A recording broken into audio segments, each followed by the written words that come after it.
Podcast. Com Elviro Rebouças. Bom dia aos dirigentes da Federação da CDL do Rio Grande do Norte, aos presidentes e diretores de todas as CDL do Estado, aos empresários, meus amigos e minhas amigas.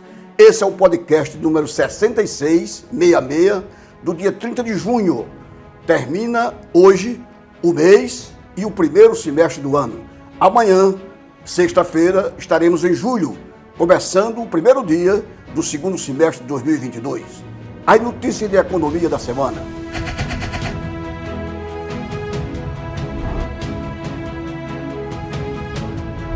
O relatório da PEC dos auxílios traz impacto de 38 bilhões de reais em estado de emergência. Texto representa nova ofensiva de Jair Bolsonaro há 3 meses das eleições e marca mudança de rota em relação ao plano inicial com a PEC dos combustíveis. O senador Fernando Coelho de Pernambuco, que é o relator, protocola na última quarta-feira, dia 29, o seu relatório para que agora chamado Proposta de Emenda à Constituição, PEC dos Auxílios, ao invés da PEC dos Combustíveis. O texto representa uma nova ofensiva do governo no sentido de a menos de 100 dias das eleições e marca uma mudança de rota em relação à ideia inicial com a PEC 16/2022, que previa compensações pelo governo federal a estados que zerassem o ICMS sobre o óleo diesel e o gás de cozinha, pois a alíquota baixou da gasolina para no máximo 18%. A chamada PEC dos combustíveis previa um auxílio financeiro de até 29 bilhões de reais aos estados que aceitassem zerar a alíquota do imposto sobre circulação de mercadoria, o ICMS, e sobre prestações de serviços de transporte interestadual e intermunicipal e de comunicação, cobradas sobre o óleo diesel e o gás de cozinha, e previa também reduzir para 12% a alíquota do tributo sobre o etanol hidratado.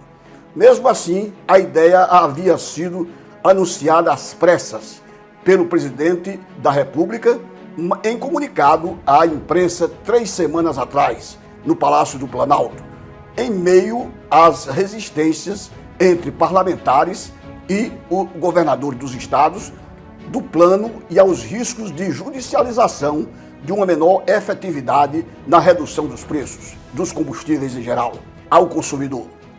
Mesmo assim, estamos pagando hoje o óleo diesel no Brasil pela primeira vez em mais de 20 anos, custando mais do que a gasolina, centavos a mais, o que é um contrassenso, já que o nosso país tem dimensões continentais e todo 80%, 79% para ser mais preciso, do transporte de carga no Brasil, de norte a sul, de leste a oeste, esse transporte é feito através de carretas que consomem o óleo diesel, são movidas essas carretas a óleo diesel e, portanto, a incidência do produto, do combustível, não pode ser mais caro do que a gasolina, como está acontecendo em quase todo o país. Há realmente um aumento do preço dos combustíveis a nível mundial, pelo desabastecimento da Europa, em função da guerra da Ucrânia com a Rússia, ou da Rússia contra a Ucrânia, uma guerra cruenta e já vai há 120 dias, mas mesmo assim o preço do produto subiu muito no mundo todo. E o Brasil acompanhou, a Petrobras acompanhou essa unidade de preço, mas nós só temos condições de refinar 1/3 do óleo diesel que é consumido no Brasil. E importamos 2/3 para poder atender ao consumo, à demanda do óleo diesel no Brasil. E isso encarece bastante, em dólar, encarece bastante o preço do combustível. O governo tenta, de todas as maneiras, fazer com que não haja elevação. O substitutivo apresentado nessa PEC, protocolado até o fim da manhã de ontem, apenas a previsão de compensação financeira à cadeia produtiva do etanol, na tentativa de possibilitar a competitividade desse produto frente ao diesel e à gasolina. O impacto fiscal estimado para esta medida é de cerca de 3,8 bilhões de reais. Os outros pontos da PEC 16/2022 foram deixados de lado. E no Congresso, no lugar de zeragem do ICMS, o relatório inclui um aumento de R$200 nos repasses mensais do Auxílio Brasil, o antigo Bolsa Família, o programa que substitui o Bolsa Família, que passaria de uma média de R$400 para R$600. mesmo patamar do auxílio emergencial no período mais crítico da pandemia da Covid-19. E ainda zeragem da fila de beneficiários do programa, com 1.600.000 famílias incluídas já no programa. O custo desse caso seria de outros 26 bilhões de reais para atenuar toda essa situação. A proposta também passará a contar com um reajuste do auxílio gás, de modo a garantir o equivalente em dinheiro ao valor de compra de um botijão a cada 2 meses para um botijão a cada mês, ao público em geral, para 5.850.000 famílias no Brasil. Um custo adicional de 1 bilhão de reais. O texto também trata da criação do voucher caminhoneiro para o abastecimento de diesel no valor de R$1.000 para transportadores autônomos com valor estimado em 5 bilhões e 400 milhões de reais a serem distribuídos. Para a definição do público beneficiário, será realizado um registro nacional do transportador rodoviário de carga, RNTRC, é a nova sigla, administrado pela Agência Nacional de Transporte Terrestre, ANTT. Serão contemplados somente os trabalhadores cadastrados até 31 de maio deste ano. Há ainda compensação para gratuidade no transporte coletivo para idosos, além do repasse para os sistemas de transporte público em geral.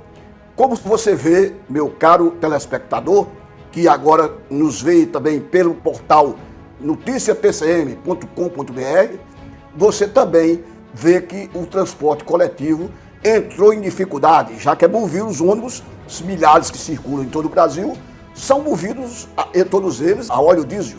E o preço está, como diz no popular, na hora da morte. Esperemos, aguardemos uma definição para isso. Já houve mudança do presidente da Petrobras, que tomou posse sem nenhuma festividade e foi indicado, Paes Mendonça foi indicado pelo presidente da República, Jair Bolsonaro. É o 4º presidente da Petrobras no atual governo. E os preços, dependendo do que o Congresso decidir, poderá haver uma estabilização.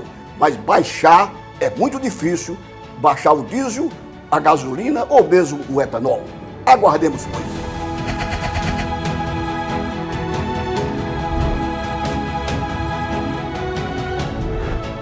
Sancionada a lei que devolve PIS e COFINS cobrado na conta de luz.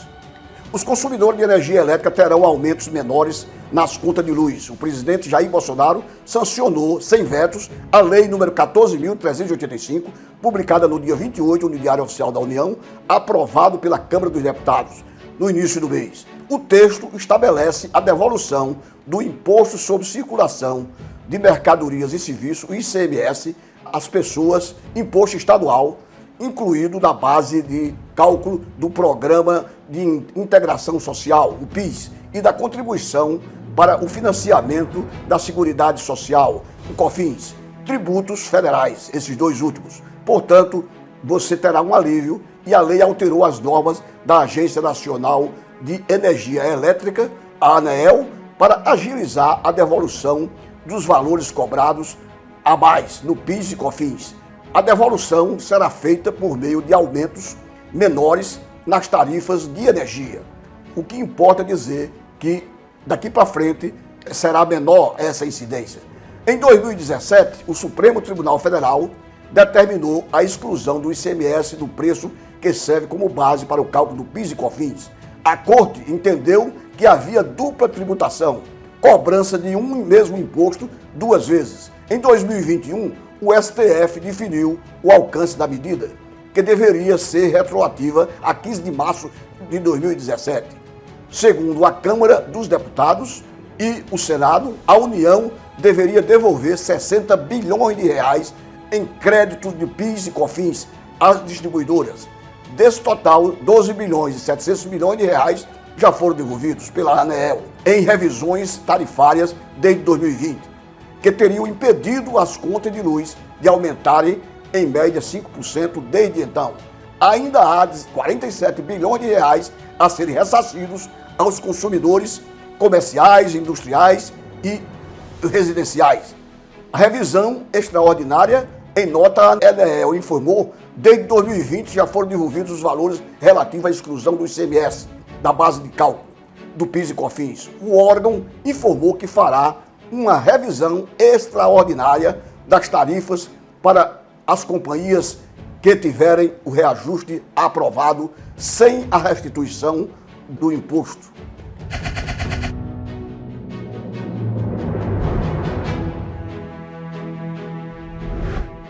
O mercado financeiro vive volatilidade, ou seja, sobe e desce as bolsas de valores, não só no Brasil, como na Europa e a dos Estados Unidos da América.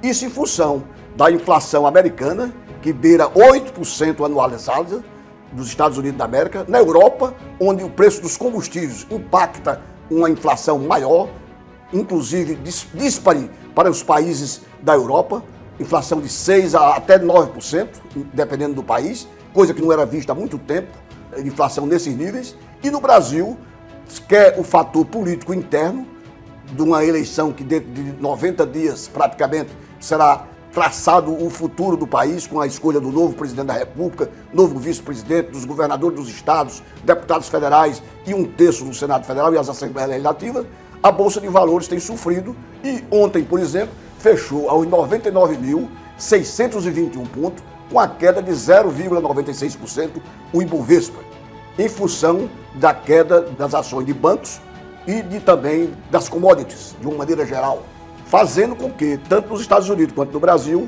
houvesse uma queda na pontuação das bolsas, que estão a flutuar de acordo com os acontecimentos econômicos. Inflação alta, é o caso do Brasil também, 12% anualizada quase. O dólar ontem fechou a R$ 5,18. Fazia tempo que nós detínhamos na casa dos R$ 4,60, R$ 4,70, mas já há 2 semanas que ele se trabalha a mais de R$ 5.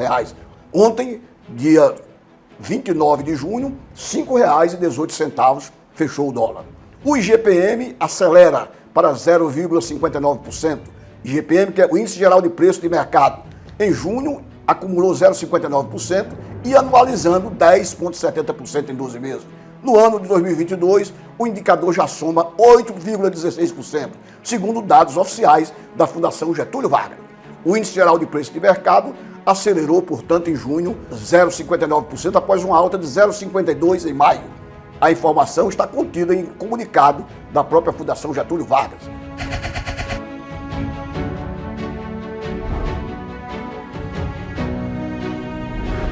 Com a posse do presidente da Petrobras, sem festas, é escolhido, como disse, é o 4º presidente na atual administração, também o presidente Jair Bolsonaro se viu obrigado a escolher Daniela Marques, economista, pessoa ligada ao ministro Paulo Guedes da Economia, para o lugar de Pedro Guimarães, presidente da Caixa Econômica Federal. O ex-presidente do banco deixava o cargo após acusações de assédio sexual. O presidente Jair Bolsonaro escolheu Daniela Marques, braço direito do ministro Paulo Guedes da Economia, para presidir a Caixa Econômica Federal no lugar de Pedro Guimarães. Isso foi feito ontem. Guimarães é alvo de acusações de assédio sexual relatadas por funcionárias da instituição. O caso foi revelado na terça-feira, dia 28, pelo portal Metrópolis, do Distrito Federal, que relata também a existência de uma investigação no Ministério Público Federal. Outra mudança no governo. Interlocutores do Palácio do Planalto disseram que a escolha de Daniela Marques é de plena aceitação de Paulo Guedes, a qual ela é ligada, e também é uma pessoa da confiança, Daniela Marques, do presidente Jair Bolsonaro. Ela era secretária especial de Produtividade, Emprego e Competitividade do Ministério da Economia e vinha liderando a agenda Brasil para Elas, focada no público feminino, uma forma de tentar impulsionar a imagem do presidente junto a esse eleitorado. Aliados do presidente Bolsonaro viram a escolha como festiva, já que a técnica tem capacidade e poderá a qualquer momento assumir, como deverá assumir ainda essa semana, a presidência da Caixa Econômica Federal, que é uma autarquia das mais importantes ligadas ao governo federal.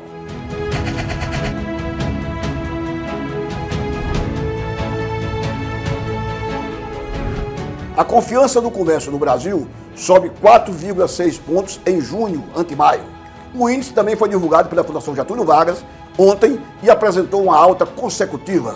A segunda alta, por sinal. O índice de confiança do comércio, o ICOM, cresceu 4,6% na passagem de maio para junho, para 97,9%, informou a Fundação Getúlio Vargas. Em médias móveis trimestrais, o indicador subiu 3,7%. A confiança do comércio engatou a segunda alta consecutiva no final da primeira metade do ano. A melhora ocorre nos dois horizontes, temporais, mas em maior intensidade nos indicadores que medem a percepção com o volume de vendas no momento. Avaliou Rodolfo Tobler, que é o coordenador de sondagem do comércio do Instituto Brasileiro de Economia da Fundação Getúlio Vargas, o IBRE. É, portanto, uma notícia auspiciosa. Em junho, houve melhora na confiança dos 6 principais segmentos do comércio. O índice da situação atual subiu 7,4% para 108,5 pontos, enquanto o índice de expectativas aumentou de 1,8% para 87,5%. O ISA-Com acumula alta de mais de 30 pontos nos últimos 4 meses, recuperando o que foi perdido na desaceleração ocorrida entre final de 2021 e início de 2022. Para os próximos meses, ainda é necessária certa cautela e o grande desafio passa a ser a continuidade desse cenário favorável, mesmo com o fim da liberação dos recursos extraordinários. Ambiente macroeconômico ainda desfavorável. A confiança do consumidor em patamar baixo, completou Tobler, tende a melhorar, com o resultado positivo dos últimos 2 meses. A confiança do comércio encerrou o segundo trimestre de 2022 com uma alta de 6,1%, puxada pelo índice de situação atual, que cresceu 18,8% no período, enquanto o índice de expectativa encolheu 6,7%. No entanto, o índice de confiança, quando o componente da avaliação da situação atual, vinham em 2 trimestres seguidos de queda.